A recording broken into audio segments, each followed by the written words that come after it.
Car का final, इंतजार की घड़ियां खत्म होने वाली। अब से 15 मिनट के बाद लगभग 10:30 बजे के आसपास इलेक्शन कमीशन एक प्रेस कॉन्फ्रेंस करेगा जिसमें लोकसभा चुनाव की तारीखों का ऐलान किया जाएगा और साथ ही साथ विधानसभा चुनावों के लिए भी तारीखों का ऐलान हो सकता है अब से 15 मिनट बाद। हमारे साथ हमारे खास मेहमान चर्चा में जुड़े हुए हैं हमारे साथ, और हमारे नए मेहमान भी वरिष्ठ पत्रकार अनिल त्यागी जी हमको ज्वाइन कर चुके हैं। आपका बहुत बहुत स्वागत है। सबसे पहले त्यागी जी आपका रुख करेंगे। आपसे पहले थोड़ी देर पहले हम लोग चर्चा कर रहे थे मोदी इंपैक्ट की, मोदी फैक्टर की। उत्तर प्रदेश में या कहीं भी मोदी की जनसभाओं में जो भीड़ जुट रही है वो भीड़ किस तरह की है, आपसे जानना चाहेंगे। वो लहर है या कहीं ना कहीं उनको सुनने लोग आते हैं, वो वोटर्स नहीं है असली वोटर्स, खासतौर से उत्तर प्रदेश और बिहार की बात करें? देखिए, मैं आपकी बात का जवाब बाद में दूंगा, लेकिन क्योंकि बहस मैं सुन रहा था आने से पहले आप लोगों की, यहाँ एक बड़ी इंपॉर्टेंट बात है। एक तो जो आपका सरकार का फाइनल नहीं है, ये पॉलिटिकल पार्टीज का फाइनल है, क्योंकि सरकार तो परपेचुअली चलती रहती है, उसका फाइनल नहीं होता है। नंबर दूसरी बात ये है कि आज जो चुनाव का में चर्चा का विषय होना चाहिए था कि चुनाव का रंग रूप क्या होगा, क्योंकि हम लोग यहाँ सारे चैनल और सारे अखबार, मेरा उससे मतभेद है, अभी सब चर्चा करने लगे हैं कि चुनाव के नतीजे क्या होंगे, कौन पार्टी सरकार बनाएगी। ये आज का दिन नहीं है, क्योंकि चुनाव आयोग आज चुनाव की घोषणा करने जा रहा है। तो इसमें महत्वपूर्ण मुद्दा ये है कि चुनाव की आय की सीमा अभी तक चुनाव ने फॉर्मली उसको अनाउंस नहीं किया, अखबारों में पढ़ रहे हैं बढ़ेगी नहीं बढ़ेगी। दूसरा, कितने फेस में चुनाव होगा, कितने क्रिमिनल चुनाव लड़ेंगे, किस तरह की पौध राजनीतिक पौध संसद में पहुंचेगी, ये तमाम मुद्दे हैं। दूसरा, अब आपकी बात का जवाब भी देना जरूरी है, क्योंकि आपने सवाल पूछा है कि मोदी जी की जो रैली है उसमें भीड़ बहुत आती है। तो जो मेरी जानकारी है एक पत्रकार के नाते, और मधुकर भाई भी बताएंगे कि हम लोग रिपोर्टर लोग कैसे काम करते हैं, कि लगभग एक रैली को आयोजित करने से पहले लगभग 300 लोग मोदी के हर शहर में पहुंच जाते हैं, और सारे धन जन बल मन जो भी जितने प्रकार के गण हैं उन सबको जोड़ा जाता है और राजनीति में भीड़ जुटाने का काम किया जाता है। जो भी आदमी जिस तरह का भी मिल रहा है उससे सिर्फ ये पूछा जाता है कि कीमत बताओ, आदमी कितने आएंगे ये बोलो। भीड़ आती है, भीड़ की जय जयकार भी है। और उसमें एक बात और ध्यान रखने वाली बात है कि बीजेपी के पर्दे के पीछे जो उसका जो बल है वो आरएसएस है, और आरएसएस के लोग जब संख्या में परिवर्तित होने लगते हैं तो वो कहीं भी होंगे, वो जैसा आदेश होगा वहां पहुंचेंगे। तो उस भीड़ में निश्चित रूप से जब लोग इस तरह के मेले में जाते हैं तो कुछ आनंद विभोर होने भी जाते हैं, कुछ आनंद मस्ती करने भी जाते हैं। तो तमाम उस राजनीतिक इसको मेला देखा जाए, रैली नहीं देखी जाए। अब वो मेले में क्या बिकेगा, क्या खरीदेगा, कौन बेचेगा, क्या बेचेगा, इसकी जानकारी अभी तो मुझे को तो नहीं है। बिल्कुल बिल्कुल दुरुस्त फरमा रहे हैं आप। और जैसा कि आपने कहा कि चुनाव का स्वरूप क्या होगा और जो खर्च करने की जो सीमा है उसको बढ़ाया जाएगा नहीं बढ़ाया जाएगा, ये इन सब पे चर्चा करेंगे हम। लेकिन 10:30 बजे के बाद जब प्रेस कॉन्फ्रेंस उनकी शुरू होगी उसके बाद हम इस टॉपिक पे आएंगे। अभी लंबा डिस्कशन करना है हम लोग को। अभी एक बहुत अहम सवाल है मधुकर जी आपसे। केजरीवाल फैक्टर, जब दिल्ली में जब न्यू दिल्ली विधानसभा सीट का हम लोगों ने सर्वे करवाया था तो रिपोर्टर्स ने जो आके इन्फॉर्मेशन दी थी, हमें एक बार की विश्वास नहीं हुआ, इसलिए कि एक छोटा सा सर्वे था हम लोग का और रिपोर्टर्स बोल रहे थे कि नहीं वो शीला दीक्षित के मुकाबले भारी पड़ रहे हैं। तमाम लोगों ने इस तरह की बात कही और तमाम जितने सर्वेज थे वो सब गलत निकले। केजरीवाल बोल रहे हैं 100 सीटें उनकी आएंगी। ये फैक्टर कितना इंपॉर्टेंट है इस बार लोकसभा चुनाव में, क्योंकि केजरीवाल का जो दायरा था सिर्फ और सिर्फ दिल्ली तक सीमित था। क्या ये दायरा जो बाहर जो जा रहे हैं उनकी जनसभाओं में जो लोग दिख रहे हैं या जो लोग जुड़ रहे हैं उनसे, बड़े बड़े लोग, क्या कुछ इम्पैक्ट पड़ेगा उसका? देखिए, मुझे लगता है कि केजरीवाल ने जो बेसिक मुद्दा उठाया था भ्रष्टाचार का, वो सबको छूता है। वो सिर्फ दिल्ली तक सीमित नहीं है, वो सारे देश में है। सब लोग किसी न किसी तरह उसकी वजह से परेशान हैं। तो इसका असर टेक्निकली देखिए कागज़ पर तो पूरे देश में होना चाहिए। कितनी कामयाबी केजरीवाल को मिलेगी या ये कहने में कि सिर्फ भ्रष्टाचार के मुद्दे पर चुनाव हो जाएंगे और बाकी जो विषय हैं जिन पर आमतौर पर चुनाव होते हैं, चाहे वो जातिगत समीकरण हो या वो आपका क्षेत्रीयता की भावना हो लोगों में, या ये सब ये गौड़ हो जाएंगे। ये बहुत हैरान करने वाली बात लगती है और ये समझ में नहीं आता कि ऐसा कैसे होगा। भारतीय जनता पार्टी किसी तरह अपने आप को बचाती घूम रही है कि कम्युनलिज्म कोई मुद्दा ना बन जाए इस चुनाव में। और कांग्रेस पार्टी लगातार इस प्रयास में है कि कम्युनलिज्म मुद्दा हो, ताकि आप भ्रष्टाचार के अलावा एक दूसरी बात, महंगाई और भ्रष्टाचार के अलावा एक तीसरी बात और खड़ी कर सके बीच में। जो चौथी चीज और इसमें जुड़ रही है वो क्षेत्रीयता है, जिस पर गुजरात का बयान करके और प्रचार करके अमिताभ बच्चन से लेकर नरेंद्र मोदी तक सब लोग कि गुजरात में आइए, गुजरात में देखिए क्या हुआ। तो एक गुजरात गौरव जैसी बात क्रिएट करने की कोशिश कर रहे हैं। दुर्भाग्य से गुजरात में सिर्फ 26 सीटें हैं, तो उससे न तो सरकार बनती है न बिगड़ती है। लेकिन ये जो अगर गुजरात गौरव है, तो वैसे ही जयललिता का तमिलनाडु गौरव है, वैसे ही बंगाल गौरव ममता बनर्जी भी हैं, वैसे ही तमाम गौरव और हैं, वैसे ही बीजेडी है, उसी तरह नीतीश कुमार है बिहार के गौरव। गौरव तो का समाजवाद है। अब ये गौरव की लड़ाई अगर आप लड़ेंगे तो बहुत मुश्किल हो जाएगी, क्योंकि गौरव में तो फिर आपके बाकी सारी जितने फैक्टर्स हैं वो तो बिल्कुल लगभग बेमानी होते हैं। एक बात और है मधुकर भाई, मैं दूसरी बात कह रहा हूँ। देखिए क्या है कि जो मुद्दे की बात कर रहे थे, भ्रष्टाचार की मुद्दे की, और शंभू जी भी मेरे साथ सहमत होंगे, मैं आपको बताऊं, मुझे ये लगता है कि जिस तरह से चुनावी प्रक्रिया है उस पर एक बड़ा अहम सवाल है, क्योंकि जितने चुनावी मैनिफेस्टो बनने वाले हैं अब कल के बाद, या जो भी तस्वीर सामने आएगी, वो सब चुनावी मैनिफेस्टो ड्राइंग बोर्ड में बनाए गए हैं। तो जो डेमोक्रेसी का प्रतिनिधित्व या पार्टिसिपेटरी रोल है कि लोगों से नीचे से ऊपर तक मुद्दे उभर कर के आए, वो नहीं हो रहा है। लोग क्या चाहते हैं, पॉलिटिकल पार्टी से वो मुद्दे नहीं नजर आते हैं। राजनीतिक पार्टी के कुछ नेता अपने दफ्तरों में बैठ करके उसको चुनावी घोषणा पत्र का रूप देते हैं, उसमें जन भावनाओं की प्रतिमूर्ति कितनी है ये आज तक किसी को पता ही नहीं है। वो दरअसल रिचुअल है। तो एक राजनीति की तस्वीर बदलनी पड़ेगी, अभी नहीं बदलेगी, इस चुनाव में नहीं बदल रही है, लेकिन मैं केजरीवाल का उदय और ये जो अभी खंड खंड होता जो चुनाव नजर आ रहा है, उससे एक तस्वीर बदलती देख रहा हूं। हो सकता है उसमें 10 साल लगे, 15 साल लगे, लेकिन ये काम अब नीचे से शुरू होगा। मुद्दे लोग बताएंगे, नेता नहीं बताएंगे। बिल्कुल। हालांकि हो ये भी अभी शुरू हो गया है, मुद्दे लोग ही बता रहे हैं।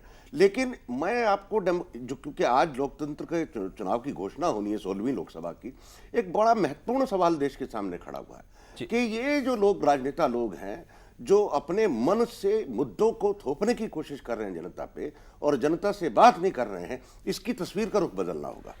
बिल्कुल, तस्वीर का रुख बदलना होगा। और जैसा कि आपने बताया, त्यागी जी ने, अनिल जी ने आपने बताया कि जो मैनिफेस्टो है अब तक वो बंद कमरों में बना करता था, लेकिन दिल्ली में कहीं ना कहीं एक पहल हुई थी। अरविंद केजरीवाल ने दिल्ली में एक पहल की थी, छोटे छोटे मुद्दों को लेके अपने मैनिफेस्टो में शामिल करना, उनके लिए काम भी करना। लेकिन उसका कितना इम्पैक्ट पड़ा, इसलिए कि बहुत कम दिनों तक सरकार रही उनकी, 49 दिनों की सरकार रही, उसमें वो कुछ कर नहीं पाए, वैसा नहीं कर पाए जैसा कि उनसे उम्मीद थी।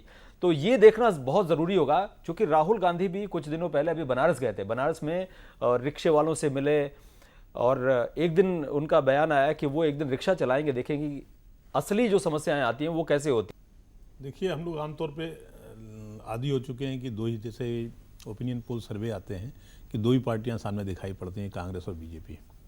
लेकिन ज़मीनी हकीकत थोड़ी अलग होती है, जिसे हम थर्ड पॉइंट कह रहे हैं, यानी जो रीजनल पार्टी हैं उनकी भी हैसियत ठीक ठाक है।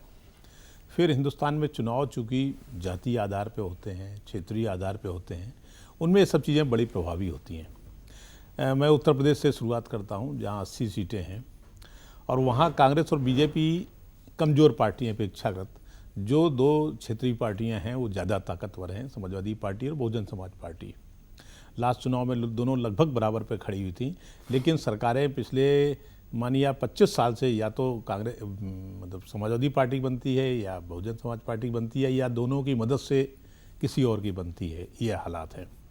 तो हम उनको उस थर्ड फ्रंट को, यानी उन रीजनल पार्टीज को इग्नोर नहीं कर सकते हैं। हमें मानना पड़ेगा कि वो पार्टियां कहीं ना कहीं असर डाल रही हैं। मोदी लखनऊ में अभी उस दिन जाकर उन्होंने कहा कि संडे को कि वो आंधी चल रही है, सुनामी आने वाला है, ऐसा कुछ है नहीं। और अगर भीड़ से ही अंदाज़ा लगाएंगे, जितनी भीड़ उसी से वो सारा वोट में कन्वर्ट हो जाएगा, तो उसके पहले जो जनवरी में मायावती की रैली थी उसमें शायद भीड़ अब तक की सारी रैलियों से ज़्यादा थी। 5 लाख से ऊपर लोग थे। मोदी की किसी भी रैली में यूपी में 5 लाख से ऊपर लोग नहीं आए हैं। तो जब 5, अगर उसको हम मान लेते हैं तो इसका मतलब है कि बहुजन समाज पार्टी उत्तर प्रदेश में ज़्यादा प्रभावशाली है बजाय भारतीय जनता पार्टी की, तो उनका दावा तो यहीं फुस होता है। यही हाल बिहार में है, यही हाल दूसरे हिंदी पट्टी में कहीं ना कहीं दिखाई पड़ता है। कुछ ना कुछ क्षेत्रीय पार्टियां हैं, चाहे मध्य प्रदेश हो चाहे छत्तीसगढ़ हो, कुछ क्षेत्रीय पार्टियां जो हैं वो वोट तो काटेंगे ही। तो विधानसभा चुनाव की बात अलग थी, अब लोकसभा में क्या असर होता है ये तो आगे आने का समय बताएगा। मधुकर जी, आप अब थोड़ी देर पहले कह रहे थे कि 200 से ज्यादा सीटें उन जगहों पे हैं जहां बीजेपी का नामो निशान नहीं है, तो कहीं ना कहीं वो फैक्टर बहुत इंपॉर्टेंट है। यकीनन है, क्योंकि न सिर्फ उत्तर भारत के कुछ राज्य, पूरा दक्षिण, पूरा पूर्व, पूरा नॉर्थ ईस्ट और पूरा पूर्व, उड़ीसा ले लीजिए, बंगाल ले लीजिए, भारतीय जनता पार्टी को वहाँ से कुछ भी हासिल नहीं होता। 269 सीटें हैं समुद्र से लगे इलाके वाले राज्यों में, यानी बहुमत से सिर्फ 3 कम। इनमें से भारतीय जनता, हालांकि इसमें 2 राज्य ऐसे भी आते हैं, गुजरात और गोवा, जहां भारतीय जनता पार्टी की सरकार है, लेकिन इसके बावजूद 35 से 40 सीटें अगर भारतीय जनता पार्टी को इस 269 में मिल जाएं तो बहुत बड़ी बात होगी उसके लिए। इसके अलावा उसका कोई अस्तित्व तो नहीं है। तो आप आधी लोकसभा में से आप सिर्फ 35 सीटें ले आते हैं, तो आधी में आपको 230 और मिलेंगी कि आप 272 प्लस कर देंगे। ये चमत्कार होता दिखाई नहीं दे रहा है। हिंदी शायद अनिल जी, हिंदी बेल्ट से इसीलिए मोदी शायद कुछ ज्यादा एक्सपेक्ट कर रहे हैं, उनको लगता है कि कुछ चमत्कार हो जाएगा। नहीं, देखिए, मैं आपकी बात का जवाब देता हूं, लेकिन मैं ना इस बहस को थोड़ा सा बदलता हूं जी। मैं इस बहस को दूसरी तरह से ले जाता हूं। सीटों पे मत जाइए। टोटल वोटर है आज की डेट में 81 करोड़ के लगभग। ठीक बात। अब 81 करोड़ में से अगर पोलिंग होगा 60% के करीब, तो 48 करोड़ वोट पड़ेगा। बिल्कुल। अगर 48 करोड़ वोट पड़ता है तो अगर 40%, 48 करोड़ में से 40% वोट पाने वाला सरकार बनाने की स्थिति में होगा।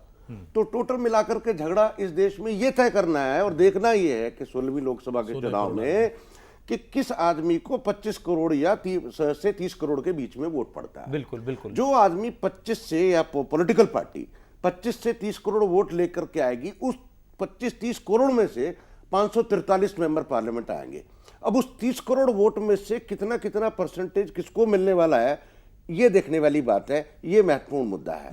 इसमें अनिल, मैं एक चीज जोड़ दूं कि जो इस देश में हिंदू आबादी करीब 80% है, और भारतीय जनता पार्टी चूंकि अपने आप को सेल्फ प्रोक्लेम्ड हिंदू पार्टी कहती है, तो उसको सारे वोट मिल जाने चाहिए थे। इसका मतलब भारतीय जनता पार्टी के अलावा किसी की सरकार कभी बननी नहीं चाहिए। बिल्कुल। लेकिन स्थिति ये है कि इस में से 8 में से सिर्फ 1 हिंदू भारतीय जनता पार्टी को वोट देता है। उनका वोट परसेंटेज हिंदू मतदाताओं के बीच में 10% से भी नीचे है। ये वोट कन्वर्जन है ही नहीं है। तो जिसको वो आप हिंदुत्व और हिंदू हितों के पैरोकार कहते हैं, जो अपने आप को, उनके पास हिंदू वोट हैं ही नहीं। और ये दावा करना कि इस बार वो सब बदल जाएगा और सब हिंदू वोट हो जाएगा और जाति खत्म हो जाएगी और क्षेत्र खत्म हो जाएगा, ये कैसे होगा? ये नरेंद्र मोदी को भी समझ में आता है। मधुकर जी, उस प्रोमाइस को तो भारतीय जनता पार्टी ने खुद ही ध्वस्त कर दिया है। हिंदू और गैर हिंदूवाद, तो शंभू जी आप मुझसे सहमत होंगे। बिल्कुल। राम मंदिर के वो उनकी मोदी के उद्बोधन में नहीं, राम मुद्दे की बात ही नहीं कर रहे हैं, वो बात कर रहे हैं विकास की बात कर रहे हैं। तो विकास में तो जाति और समाज का जो एक रूप है वो बदलता है, क्योंकि जब आप विकास की बात करते हैं तो सबके विकास की बात करते हैं। के साथ साथ एक जो गेम वो यूपी में खेल रहे हैं, वो अपने को पिछड़ा बता रहे हैं कि वो पिछड़ी जात के हैं यूपी और बिहार में। तो अब चूंकि अभी तक का जो दौर रहा है उसमें रहा है कि जब भी कोई गैर यादव पिछड़ा आया है, क्योंकि यादव पिछड़ा जो होगा, यानी अभी इनको इंटरमीडिएट कास्ट कहा जाता था, यादव तो जाएगा मुलायम सिंह के साथ। उनको लगता है कि गैर यादव पिछड़ा तो लोधे और दूसरे कुर्मी, शायद उनको, मोदी को लगता है कि बीजेपी के साथ जुड़ जाएं, और इसमें कुर्मियों को जोड़ने में मोदी ने एक सफलता पाई है। कुल लोधे ऑलरेडी जुड़े हुए हैं। नहीं, मगर मैं शंभू जी इस बात से, देखिए, मैं आपको तस्वीर, क्योंकि जिस तरह से पोलराइजेशन पॉलिटिक्स का होगा, हो सकता है यूपी में अभी भी बिल्कुल जात, उपजात और तमाम गोत्र और गोत्रों में गोत्र की बात होती हो, लेकिन अभी जो मैं एक चुनाव का बड़ा कैनवास देख रहा हूं, जिसको खास तौर से नरेंद्र मोदी कैमोफ्लेज करने में लगे हैं, और कांग्रेस भी चाहती है वो हो जाए, ताकि जो छोटे छोटे गौण मुद्दे हैं वो मर जाएं और एक बड़े फ्रेमवर्क में चुनाव निकल करके आए। दो एक बात मैं देखता हूं, अगर शंभू जी की बात से मैं मतलब मुतमईन हूं कि जाति और उपजाति के बीच में चुनाव होगा, लेकिन अगर इस दायरे से निकल करके चुनाव बाहर आएगा, देखने वाली बात है कैंपेन कैसे चलता है और किन मुद्दों पे आएगा। और आम आदमी अगर ये समझता है कि आज़ादी की जंग के बाद इस देश में 65 साल या 66 साल बाद डेवलपमेंट की बात हो रही है, विकास की बात